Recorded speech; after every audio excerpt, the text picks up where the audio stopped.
Então o anjo é aquele casamento que já tem um acordo, pré-nupcial que eles vão se separar em algum momento. Quando a gente olha assim no processo do Venture Capital, o ideal é que esse ciclo não dure mais do que 6 anos, 5, 6 anos, né? Porque o próprio Venture Capital, o fundo em si, ele tem uma janela de captar investidores, tem uma janela de desenvolver os negócios e dar a saída, né?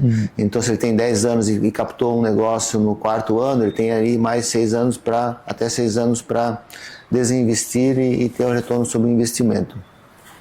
Mas, de novo, isso vai muito ao encontro da tese desse investidor. Se for um investidor, pessoa física independente, ele fica enquanto ele... Claro que tem um contrato, né? Esse é um ponto talvez legal trazer, como é que a gente investe como anjo. A gente investe como um contrato de empréstimo, a gente chama de mútuo conversível. Né? Então, esse contrato tem um vencimento. Aí esse é um ponto importante que o empreendedor que nos ouve, né? Seja atento aos contratos, né? Às vezes ele está de olho só no dinheiro e ele não sabe o que está escrito lá, né?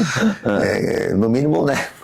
Contratar um advogado para olhar, né? Então, tem contratos mais leoninos, mas tem muitos contratos muito justos, assim, né? Que é a grande maioria.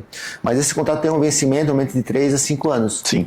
E nesse 3º, 5º ano, você pode fazer um aditivo para estender esse contrato. Então, normalmente o anjo verifica, cara, não vou sair agora porque o negócio está andando muito bem, não há interesse também do empreendedor dar a saída, então eu vou fazer um aditivo para renovar por mais 2 anos. E aí vai somando. Eu, particularmente, acho que tem que ter um limite para ter a liquidez, né?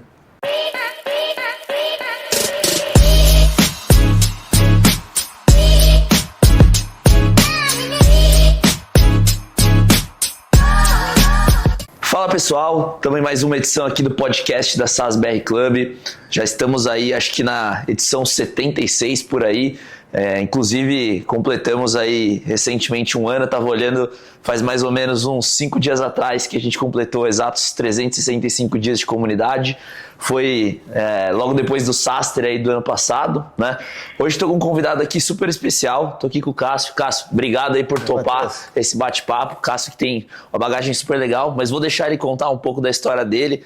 Cássio, começa aí, conta um pouquinho da tua história, muitos anos em tecnologia já, conta um pouquinho pra gente aí, pra galera que não te conhece. Legal, obrigado Matheus pelo convite.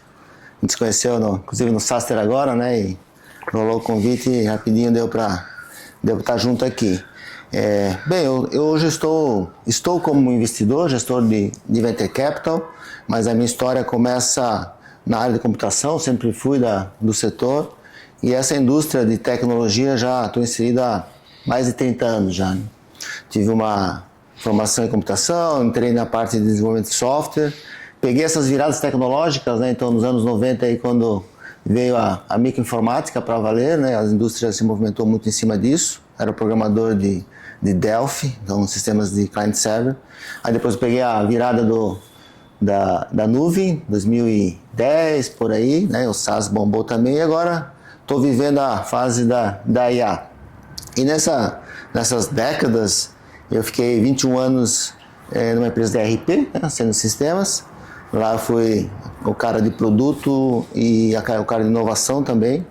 Então, minha interação para chegar como investidor anjo começou na Sênior, já no final da minha carreira de executiva lá como o gerente de inovação. Nós tínhamos um programa de aceleração de startups. Começamos a fazer isso lá em Florianópolis, em 2014. Meio que pioneiro como uma corp fazendo isso, né? A tese era atrair startups em estágio inicial para levar através dos canais da Sênior para o mercado. E aquilo me trouxe uma grande bagagem no tema de startups. Eu já tinha essa afinidade com a tecnologia, desenvolvimento de produto, depois como também com o cara de inovação. E basicamente tinha todas as ferramentas para me tornar um investidor anjo, né? Então o meu desfecho na Sênior, em comum acordo, né? Eu sigo lá como acionista, tive uma empresa lá com eles, mas o meu desfecho foi de voltar para o ecossistema que me acolheu tão bem enquanto também estava na Sênior. E é muito legal porque eu acho que o investidor anjo, né, não é uma profissão, é um status, né, um chapéu que ele tem. Normalmente pessoas que estão ligadas já a um negócio, uma maturidade no negócio, têm algum capital e gostam de tomar algum risco. De 2018 a 2020, eu fiquei nessa carreira solo, vamos falar assim, como investidor anjo, trabalhando em rede, vi Anjos do Brasil, vi o Rio lá de Santa Catarina, eu investi em 7 negócios, também em rede, né, mas foi uma coisa mais independente, autônoma, alguns deram muito certo, outros nem tanto, a gente pode falar um pouco disso. E aí surge, né, um novo negócio onde eu tive que empreender, que foi a estruturação da SC Angels e da SC Ventures. Então, desde 2020, eu estou à frente aí da SC Angels, estou lá como presidente do conselho, é uma associação que tem um viés de formar a rede de investidores, de propagar mais esse tema de investimento anjo. Então tem um eixo educativo, tem um eixo de networking e também tem um eixo de geração de negócios, oportunidades. E a SC Ventures trabalha em paralelo.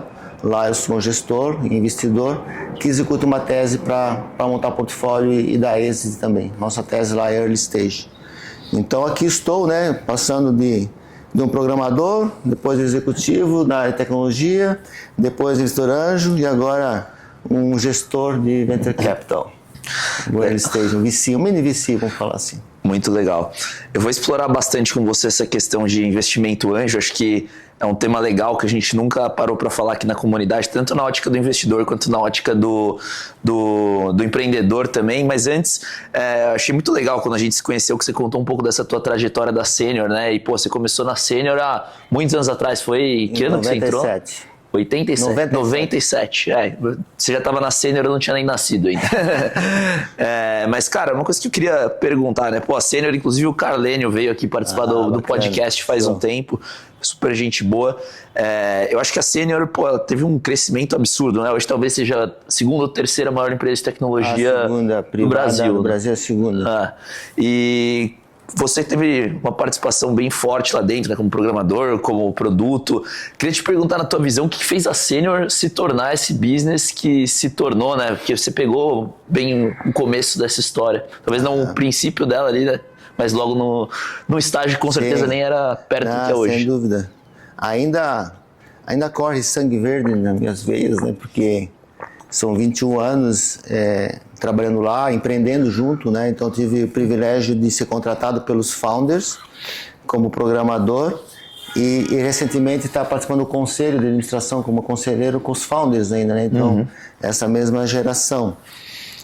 Assim, a Sênior, Matheus, é uma grande inspiração para mim ainda como governança, né? Eu acho que tem alguns atributos que ainda a gente olha muito quando vai investir numa startup, né?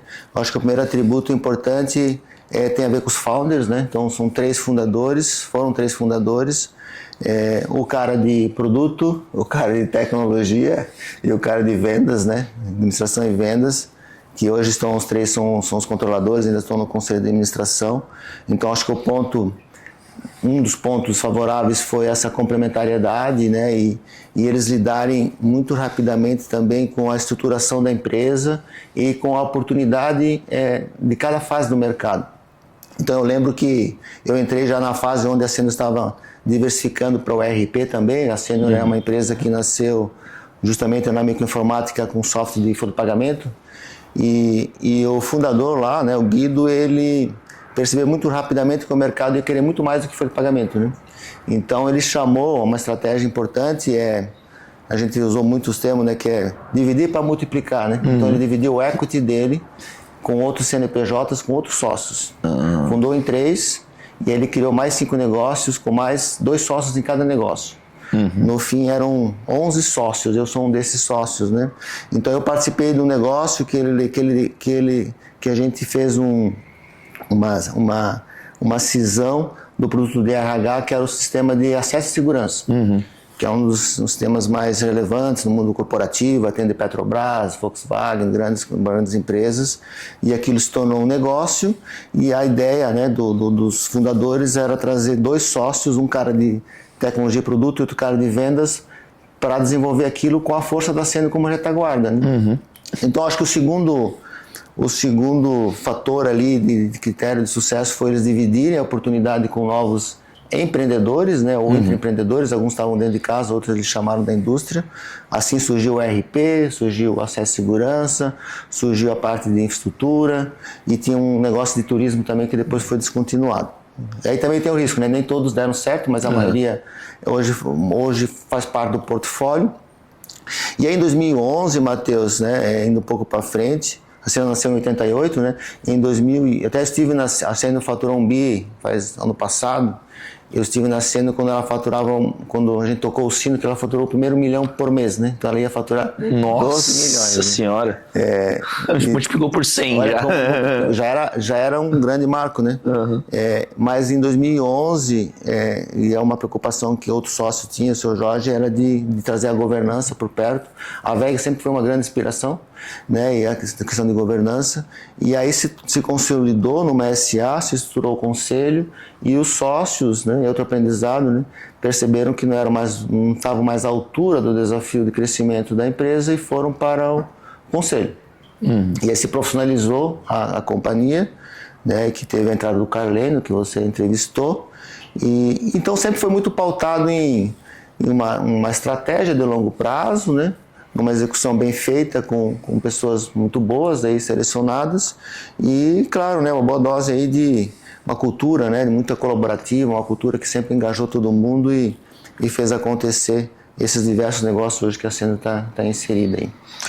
Muito legal essa história. Eu recentemente fui convidado para palestrar no Senior Experience, né, que teve... Bacana. Foi super legal ver o que vocês estão construindo lá em questão de ecossistema. Exatamente, achei muito legal esse ponto e acho bem bacana que a tese é muito central em cima do RH, né? Então, enquanto os concorrentes estão indo mais numa linha de comprar soluções de vendas e marketing, por exemplo, a Senior segue muito num viés de aquisições mais focadas em torno do RH, né? A própria recentemente teve uma aquisição bem grande também, né? Da Salu agora. Da Salu, exato. Saúde, exato. Então, indo numa contramão do que os outros players grandes ali relevantes têm feito, e acho que é uma estratégia certeira, né? Mirar em um nicho diferente. Mas, cara, voltando um pouco agora pro que você está fazendo atualmente, né?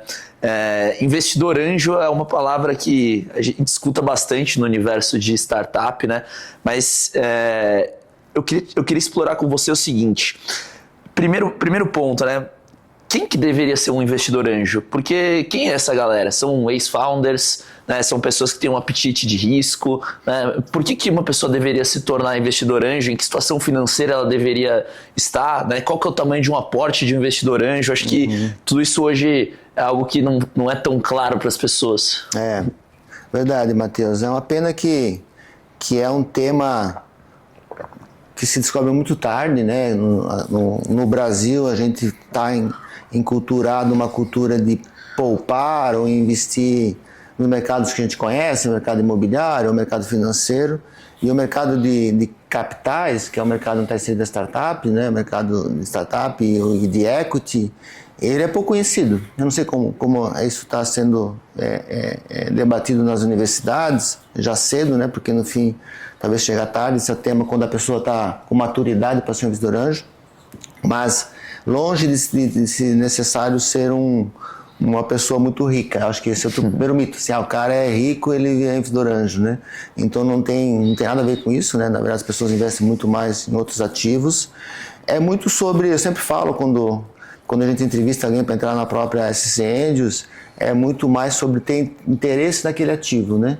Ter interesse em inovação, ter interesse numa empresa de tecnologia, ter interesse em fazer o give back com a pessoa. Sem dúvida, uma premissa de ser um investidor anjo é ele ter formado uma especialidade, né, em algum negócio ou no que ele tem como atividade, e aquela especialidade dele vai colaborar, vai contribuir para um negócio que está surgindo, né? Então o investidor anjo, ele atua num negócio que está surgindo, é um negócio muito novo, que tem uma série de incertezas e desafios que vão surgir, e esse investidor pode colaborar com aquilo.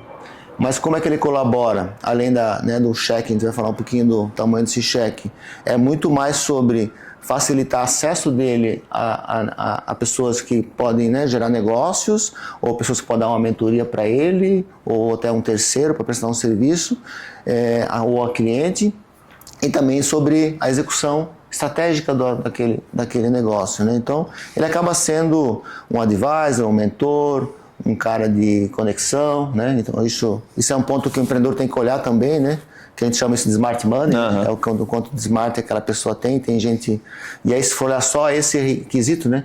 Quantos investidores anjos de fato existem, né? Se for pegar esse quesito. E aí, eu acho que outro ponto, claro que é muito importante, é qual é a tolerância de risco que aquela pessoa tem para olhar aquilo como um investimento de fato, né? Porque esse é outro ponto, o investidor anjo, por mais que o anjo remete a uma pessoa que parece ser bonzinha, né? Ele quer um retorno financeiro sobre o investimento, né? Então, não é filantropia, né? O cara tem dinheiro suficiente, a gente vê às vezes um empreendedor que depois que recebe o cheque pode deixar o investidor um pouquinho afastado ou não dá a atenção que precisa, né? O investidor entrou lá atrás, sim, também com uma expectativa de ter uma saída, e ele tem que saber do risco, né? Então nem todos os negócios realmente prosperam e dão um retorno esperado. Mas ele fazendo dentro de boas práticas, com um mínimo de governança, sem dúvida, tem uma grande oportunidade de retorno financeiro e principalmente uma grande oportunidade da gente deixar legados, né? Porque a gente acaba participando de inúmeras histórias. Eu participei diretamente, vamos falar assim, via PJ e pessoa física, pelo menos de uns 30 negócios, né? Eu não teria como desenvolver 30 negócios sozinho, né? Mas eu participei, de alguma forma, de 30 histórias, né? Algumas ativas, outras inativas, e isso vai retroalimentando o conhecimento daquele investidor e vai fazer que ele faça escolhas melhores a cada vez. Então é um ciclo sempre virtuoso de vitórias e fracassos, mas com muito aprendizado, né? Acho que esse é outro ponto, ele tem que se interessar pelo ativo e tem que continuar a querer aprender junto também, porque sempre há limitações naturalmente. Legal. Qual que é o cheque médio hoje de um investidor anjo? Os cheques têm mudado muito, né? Quando a gente fala de rodadas de startups que o anjo participa, né? Então tem aquele track lá que começa pelo FFF, né? O Friends, Family e Founders. Vamos falar o Founders que é melhor. Então o primeiro cheque normalmente não é o anjo ainda, são as pessoas o próprio empreendedor, ou pessoas muito próximas. Eu prefiro que não seja o anjo, porque o anjo deveria ter uma certa maturidade do processo. Então, o anjo entra depois desse primeiro investimento que o empreendedor faz, ou ele colhe na família ali. E as rodadas anjos, e que fazem sentido nos tempos atuais, começam a partir de uns 300, 500 mil reais. Então, variam hoje, né, atualmente, de 300 a 1 milhão de reais, né? Então, isso... É claro que a nossa moeda também, né, enfraqueceu, né? Se a gente pegar... Nos Estados Unidos continua sendo aquele cheque de 100, 200 mil dólares, e aqui a gente acaba naturalmente tendo que captar mais volume. E nessas rodadas os anjos se juntam e fazem um ticket em torno de 30 a 50 mil reais. Tá. Então aí depende da estruturação da rodada, como é que o líder da rodada organiza. É claro que tem anjos que fazem cheques maiores de 100, 150 mil, independente. O anjo também ele acaba evoluindo, né, na sua maturidade, na sua proficiência, e acaba apostando mais cheques em uma startup, mais um cheque maior numa startup única também. Né? Legal. Eu te perguntei um pouco dessa questão do valor do cheque, porque inicialmente você tinha falado que o investidor anjo não precisa ser necessariamente um super rico, né? E é bem o que você falou, pô, cheques de 50, 40 mil, 60 mil, claro que tem os outliers um pouco mais para cima, mas se parar para pensar, né, pô, com 300 mil reais, uma pessoa pode estar participando de 6 negócios diferentes que podem crescer e num prazo de 5 a 10 anos, por exemplo, ter um retorno interessante. É claro que tem um risco, mas uma que der certo, né? Esse risco... Esse é o ponto, né? Que você falou, uma que der certo, né? É importante que seja mais de uma, né? Porque não pode ser um investidor anjo de uma só startup, né? Aí ele realmente talvez não está atuando como anjo, de realmente criar um seu portfólio, né, criar diversificação e reduzir bastante esse risco, né? Então isso é um ponto importante. Um outro ponto também que eu queria explorar, você comentou que normalmente o anjo ele entra depois daquela primeira Family and Friends e Founders, né? Isso me chamou a atenção porque normalmente eu vejo que a galera tem a percepção que o anjo entra no dia 1, né, sem tração nenhuma, financia ali o primeiro desenvolvimento do produto, você entende que para o anjo entrar, então já deve ter acontecido, de certa forma, uma atração, talvez ter um número de clientes. Quando que você entende que é o momento certo para se trazer um anjo?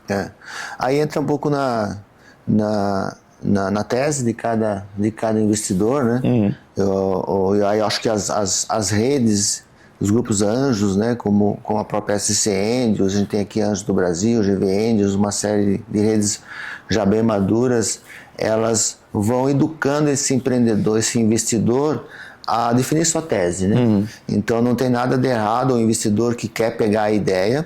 O ponto de investir na ideia ou num projeto que não está faturando ainda, que é muito difícil você evaluar aquele negócio, né? Você não sabe de fato quanto aquilo vale, se aquilo alguém vai comprar ou não.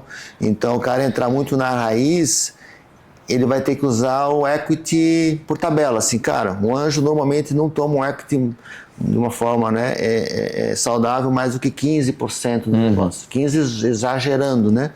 O ideal seria em torno de 5% a 10%, especialmente se ele é o único anjo, porque ele tem que dar um espaço para outros entrarem, né? Então isso é uma boa prática que essa pessoa não tem nenhuma experiência, nenhuma educação, não vai saber. No passado tinha investidores anjos, entre aspas, que tomavam 30% ou 40% da empresa, né? E aí como é que atrai outros investidores? E é também uma falta de entendimento do próprio empreendedor, né? Ele que é o responsável por isso em primeiro lugar. Então ele tem que ter, acho que esse entendimento do investidor anjo tem que ser para o próprio empreendedor.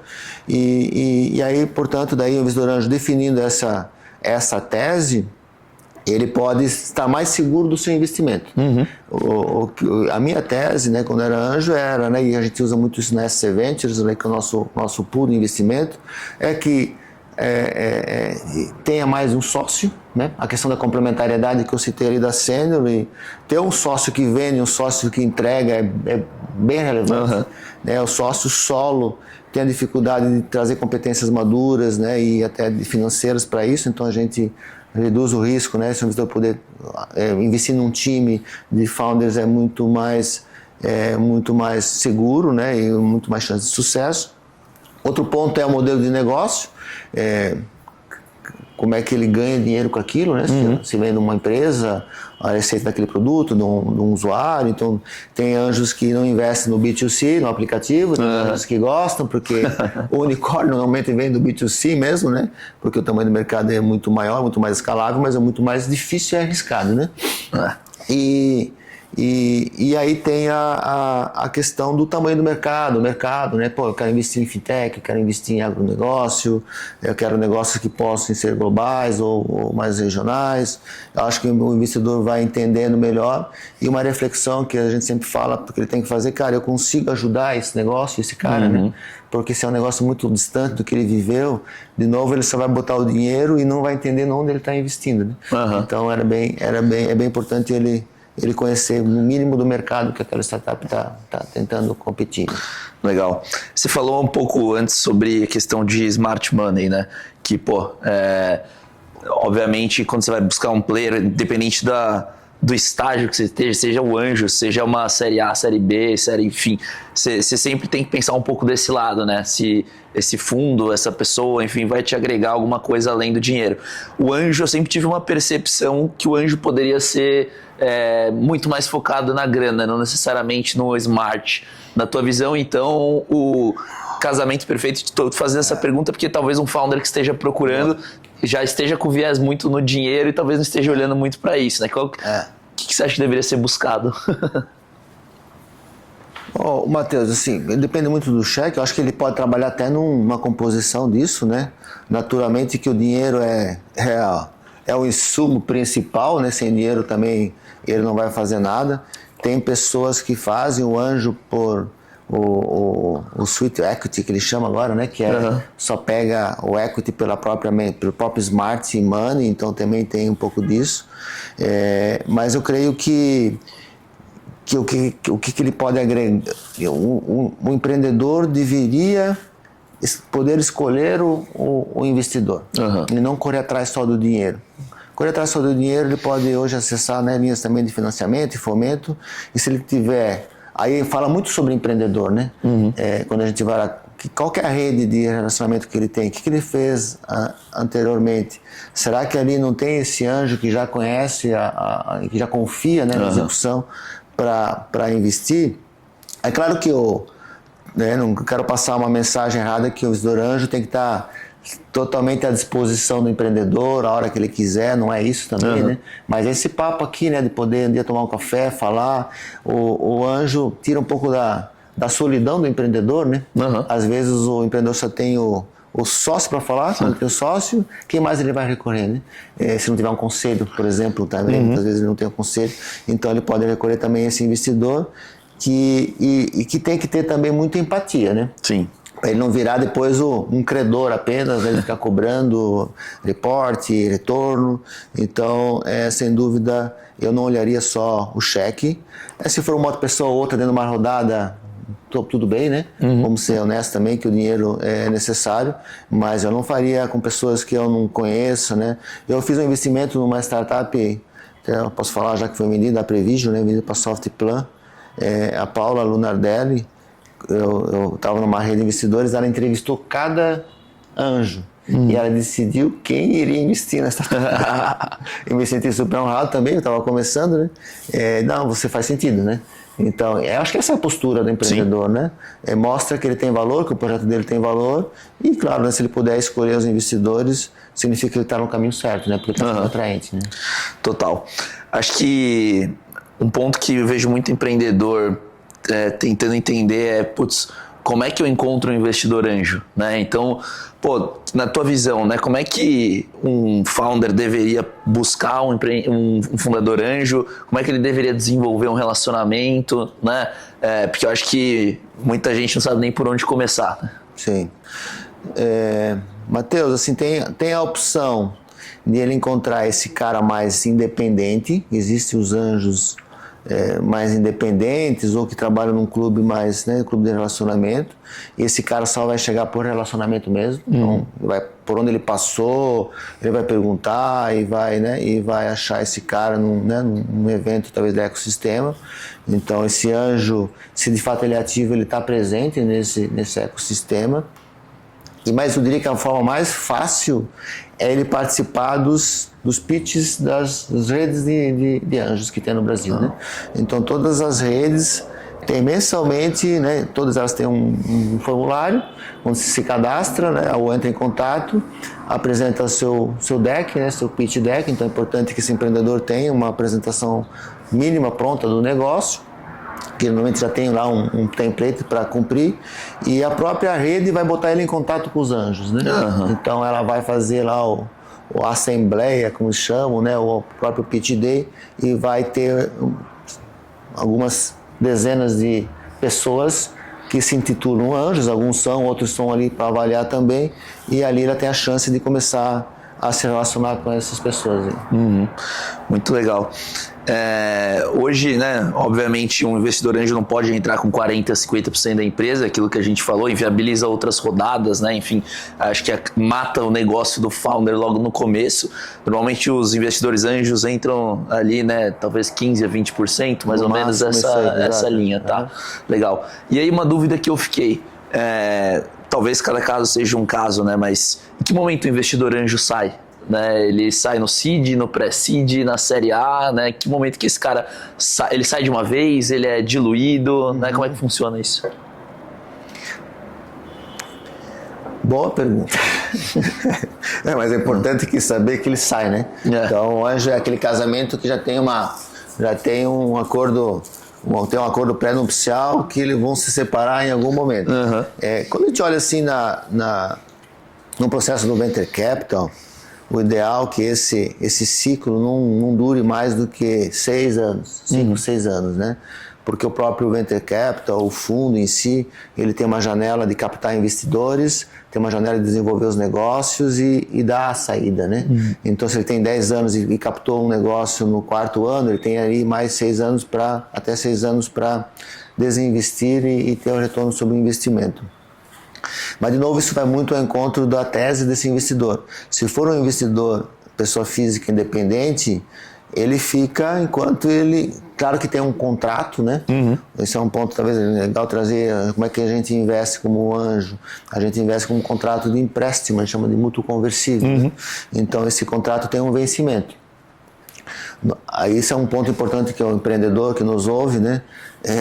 Seja atento aos contratos, né? Às vezes ele está de olho só no dinheiro e ele não sabe o que está escrito lá, né? No mínimo, né? Contratar um advogado para olhar, né? Então, tem contratos mais leoninos, mas tem muitos contratos muito justos, assim, né? Que é a grande maioria. Mas esse contrato tem um vencimento normalmente de 3 a 5 anos. Sim.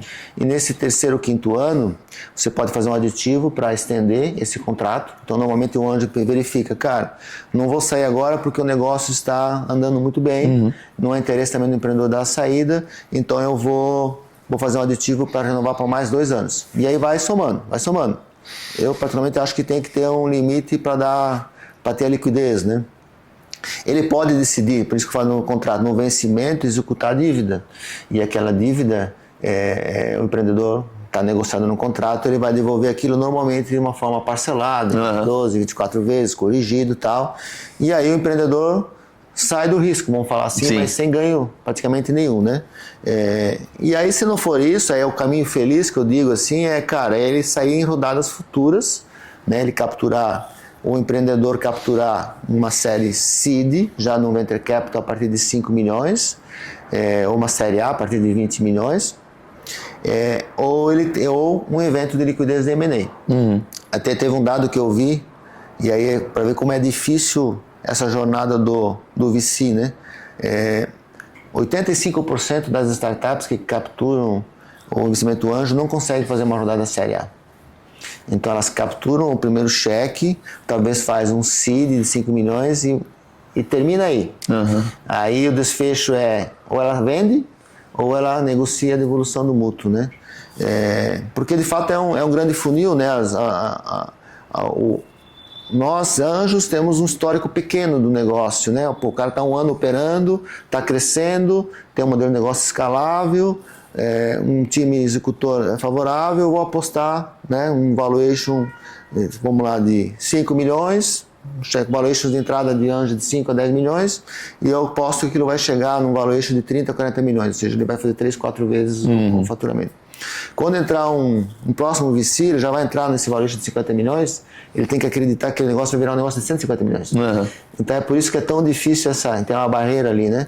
E as startups que não conseguem manter essa atração, não desenvolver, né, o mercado, acabam que finalizam ali de alguma forma a alavancagem dela, e aí acho que é o momento do anjo perceber isso e buscar uma saída, buscando dinheiro de volta. Não acho que é uma boa saída converter isso em ações e ficar com um dividendo que talvez não mexe ponteiro, e, né, ele tem mais um ativo para ter no patrimônio. Então o melhor a ser feito nesse caso seria tentar buscar o dinheiro corrigido. Na média, quanto que um investidor anjo acaba tirando depois desse período aí? Vamos supor, o cara colocou 50 mil reais, o que é um retorno plausível? A gente tem um benchmark, Matheus, benchmark bem macro, né? Eu tenho o meu, né? Eu já fiz isso, né?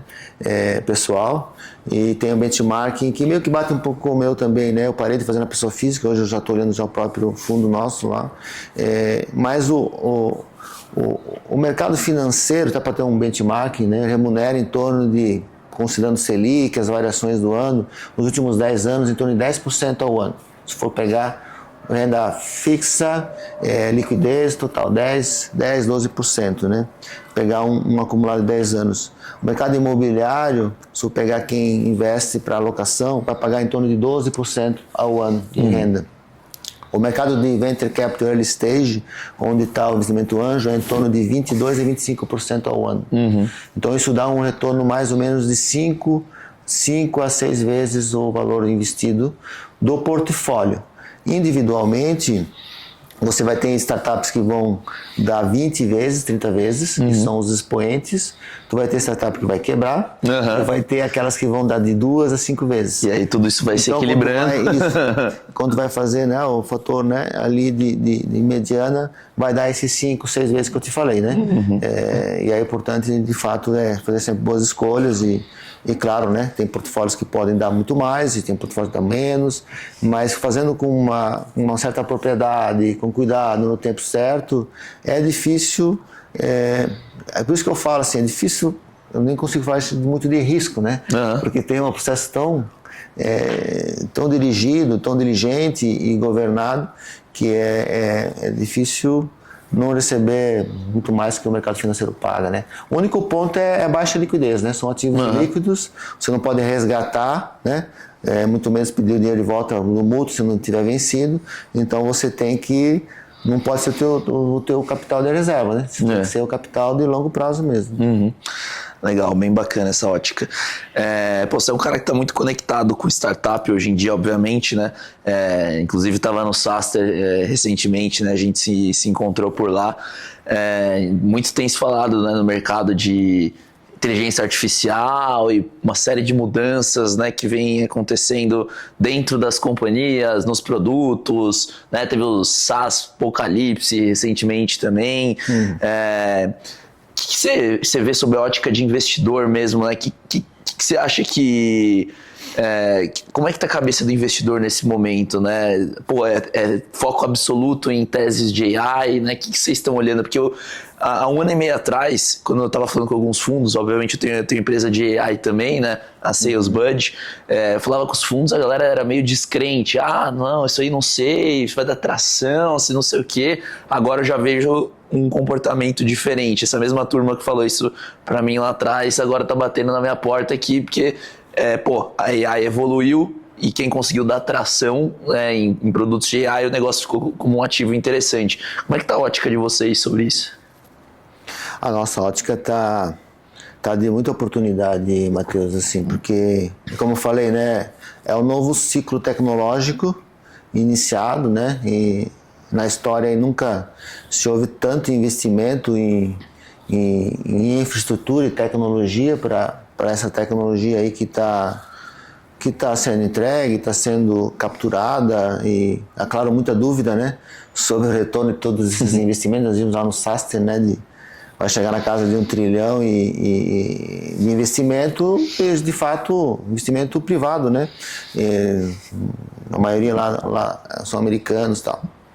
E isso chegou aqui também, né? Então, de novo, né, o investidor anjo tem que estar atualizado também, né? E acho que isso entra em novas safras de investidores, né? Então, o investidor que meio que já está... Eu mesmo, como pessoa de tecnologia, se eu não me mantenho até atualizado, eu estou parado lá no client server, né? No SaaS, talvez, né? O SaaS eu já não estava mais na linha técnica, já estava na linha de negócios, né? Eu acho que essa consciência chegou, até porque nós somos, né? Todos nós já somos usuários de assinantes de modelos de AI e assim por diante. Então, a IA está sendo vista ali como uma janela de oportunidade. O próprio mercado, né? As startups estão surgindo, né? A gente falou muito, viu lá muito, né, Matheus, as startups nativas de IA. Poxa, ela já nasce no melhor aproveitamento possível, né, do que a IA pode trazer de benefício, e ela vai precisar de capital para crescer, né? Esse é outro ponto, né? Poxa, por que precisa de dinheiro a startup precisa de dinheiro? De fato, não é uma obrigatoriedade, mas se ela tiver um fluxo de caixa que sustente e que acelere o crescimento, ela vai ser muito mais competitiva, né? Então, a sua grande maioria vai buscar investidor. Então, se tiver startup explorando, né, a gente chama de habilitadas para IA, né, ou mesmo nativas de IA, e que tem uma oportunidade grande na frente, certamente vão ter investidores buscando isso também. É a tese da maioria, né? Nosso fundo novo tem uma grande concentração de investir em startups de IA, e a gente vê ali no mercado também 50% dos VCs no mundo todo, as teses estão para inteligência artificial. Então, assim, acho improvável que que esse mercado não vai ser altamente alavancado.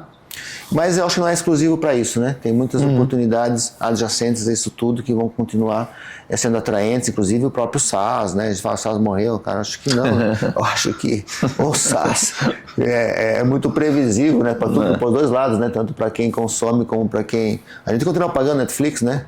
É SaaS, né? Não vai pagar quantas horas eu vou estar assistindo. Talvez a gente não queira ter uma conta zero no mês e R$500 no outro, né? Se assinar o Cloud é SaaS também, assinar o GPT é SaaS também. Exato, Então tem um pouco de ruído em cima desse tema, mas sem dúvida a gente está vivendo uma oportunidade de ouro para quem está empreendendo e para quem está investindo também. Legal.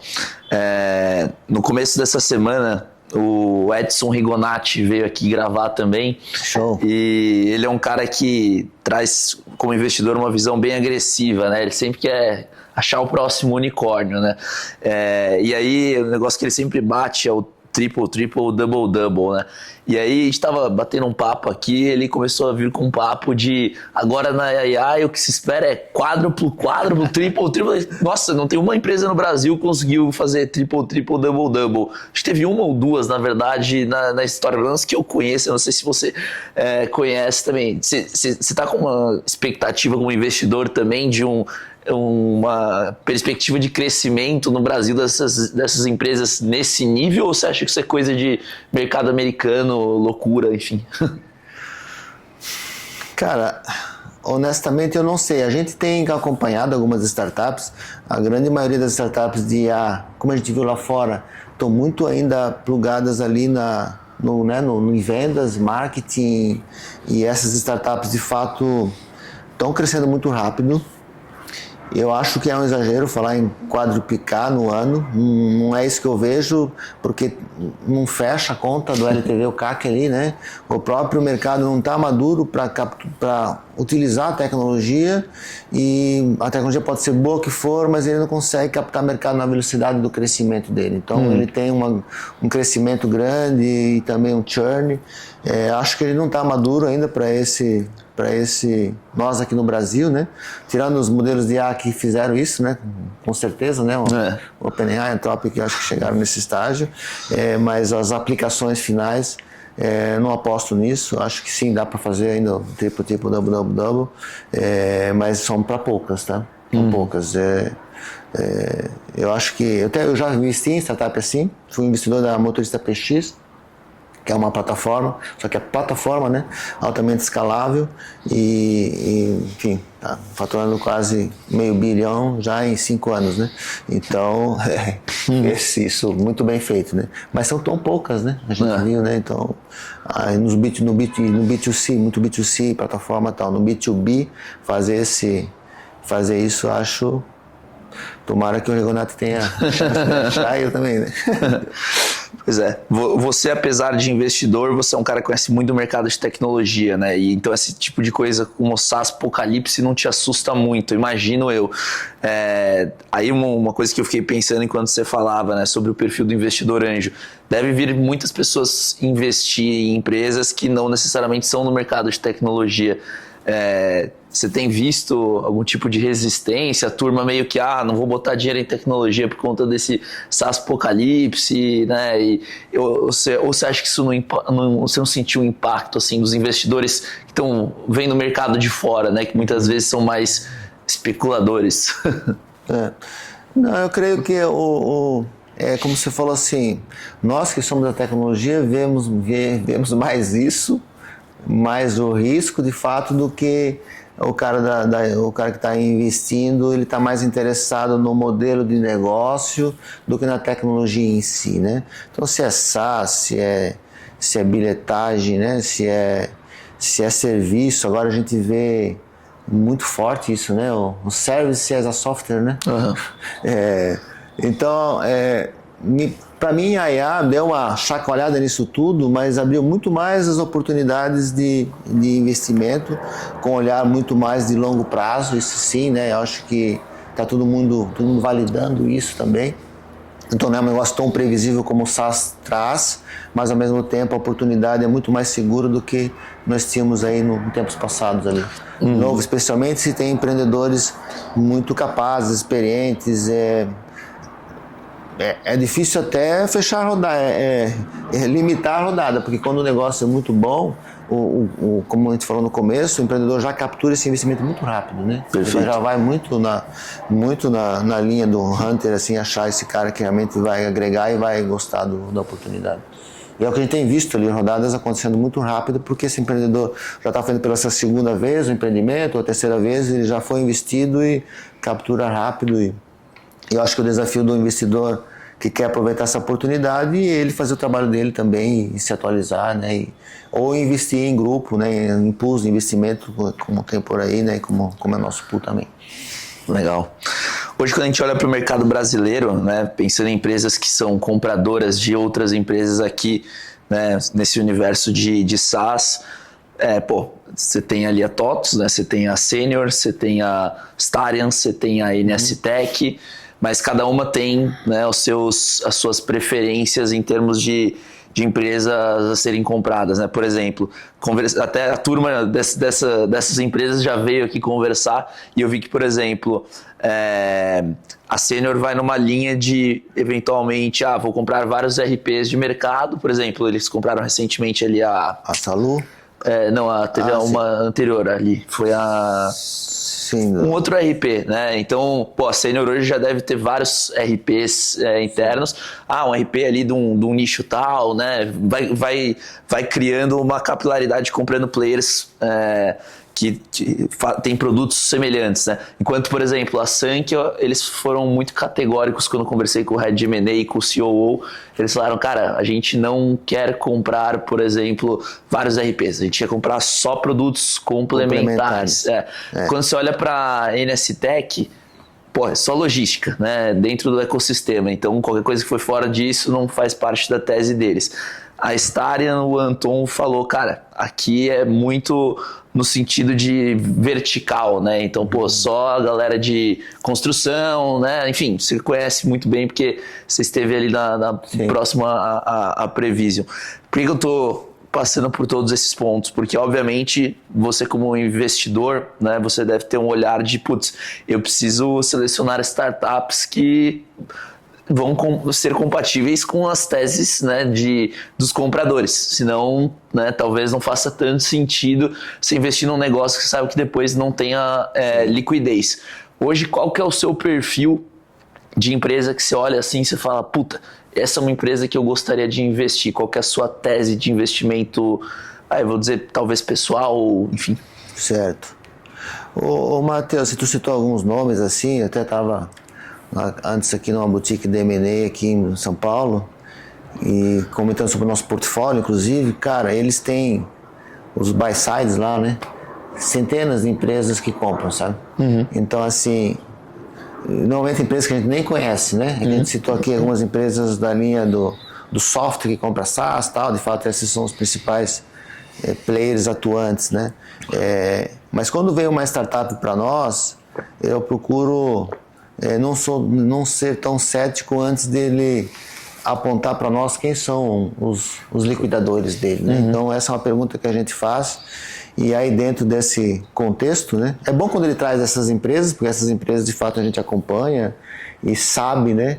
Muito bem o ticket e o momento certo de compra e muitas vezes o empreendedor coloca no slide, né, e desconhece um pouco disso e o que remete a um risco maior também, mas normalmente ele traz esse tipo de empresa que pode ter interesse na compra, né? Então a gente investe numa empresa muito legal de seguros de Uberaba, que provavelmente vai ser liquidado por um banco, entendeu? Banco, seguradora, compra muito empresa de fintech, insurtech e assim por diante. Então assim, mas é um raciocínio e um plano que o empreendedor tem que nos trazer, né? E a gente tem que acreditar naquele potencial comprador mesmo, tá? Acho que felizmente isso não tem sido um problema. O mercado tem se consolidado, tive a história, né, acontecendo nos últimos 40 anos, né? O M&A, por mais que tenha essas fases difíceis, ele nunca para, né? Depois de 2021, que teve, né, o ápice ali da liquidez, está crescendo 20%, 30% ao ano o volume de aquisições. Maior do que a captação de investidor, mas as empresas estão comprando muito para ter essa consolidação, porque os ativos também estão muito interessantes, né? Então, eu não me preocupo muito com quem vai comprar, a minha preocupação é maior se ele vai ser atraente para quem vai comprar. Ele tem que ter um tamanho mínimo, né? Tanto para o empreendedor se resolver também, como para o investidor ter o múltiplo esperado. Perfeito, muito boa colocação também nesse ponto que você trouxe de outros players fora dessa bolha que a gente conhece clássica, né? Players do mercado financeiro, mercado de seguros, você vê que existem movimentações de M&A. E acho que até é um ponto que eu ia te perguntar, você acha que o founder hoje que acabou de fundar a empresa, né, que está começando a acelerar, ele já deveria ter em mente seus possíveis compradores, ele deveria já estar tentando se alinhar de alguma forma, criar relacionamento? Você acha que desde o dia 1 você já deveria ter uma tese, esses são meus possíveis compradores? Se ele for entrar na captação de investimento, ele tem que fazer isso. É que essa pergunta vai chegar para ele, né? Vai chegar. Então, ter essa visão de futuro e esse alinhamento já cedo, né, com os investidores, ainda que possa mudar isso, né, e pode ter outros compradores, mas é muito favorável que sim, né? Senão ele pode perguntar também, né? A gente reconhece muito, né, a humildade do empreendedor de saber, cara, tem um negócio muito legal, não sei quem vai comprar esse negócio, mas isso aqui vai ser relevante e vai atrair algum comprador. Também tá tudo certo, né? Ele não necessariamente precisa ter todas as respostas, né? Porque realmente não se há todas as respostas, né? Mas se ele tiver essa clareza, certamente conta ponto, né? Mas não é determinístico para o investimento. Legal, bom ponto. É bem difícil, pelo menos eu vendo, né, os empreendedores aqui da comunidade. Acho que se você perguntava para 100 deles se eles já têm mapeado, essa galera que está mais no early stage, quem são os possíveis compradores, talvez 2 vão ter essa resposta na ponta da língua, né? Mas legal, e acho que queria pegar a tua opinião, assim, de um cara que está acompanhando, já teve vários cases de sucesso, né, de exits e assim por diante. O que você vê que são os principais erros, assim, que os empreendedores cometem? Você fala, puta, isso aqui é o by the book, o cara sempre vai cometer esse erro, a grande parte dos founders. O que você vê que o pessoal acaba se perdendo, assim, e que você, como conselheiro, acaba aconselhando, né? Cara, é tão variável isso, viu, Matheus, assim... mas dá para fazer um livro consolidando os vários erros, né? Assim, tem os clássicos, né? Os clássicos e os mais básicos, né? Que é a gestão, né? A questão de gastar mais do que deveria. Então, por mais que, especialmente quando o cara capta, né? Quando ele capta um investimento, ele apresenta para o investidor um BP, vamos falar assim, né? Aquela projeção financeira, que eu vou alocar esse capital nesses custos aqui, nessas despesas, né? Mas ele se perde muito fácil nisso, então assim, porque a linha de receita não acompanha e a linha de despesa ele quer acompanhar, né? Então, eu acho que isso é um erro, porque quando dá o runaway, que a gente chama, né? Quando o runaway começa a ser curto, né? O tempo que ele tem ainda de estrada para o caixa que ele tem em terminar, ele tem muita dificuldade de trazer mais capital, né? E aí ele tenta recorrer pro investidor atual, ou ele vai ter que fazer um bridge, né, uma ponte para chegar no outro lado onde ele tinha que ter chego. Então acho que isso é um erro, ele tomar tanto risco e não administrar o fluxo de caixa, e também, né, não só de, né, ficar sem dinheiro, como também deixar de ter feito boas escolhas, né? Porque quando termina o dinheiro, ele vai começar a trazer o break-even, ele acaba ficando orgânico de novo, né? E não mais alavancado.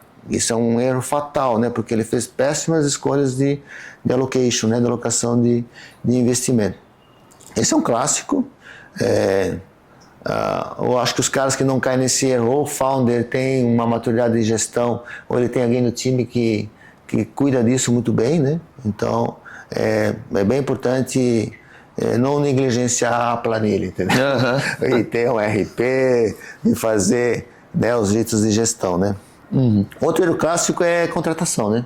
Esse. Cara, e é muito difícil mesmo, né? Porque ali todas as empresas já erraram nisso, né? Não só as startups, né? Isso seja contratar um diretor ou um SDR. Então, mas é claro, né? É um processo que ele tem que aprender a recrutar melhor, porque ele não tem muito tempo, né?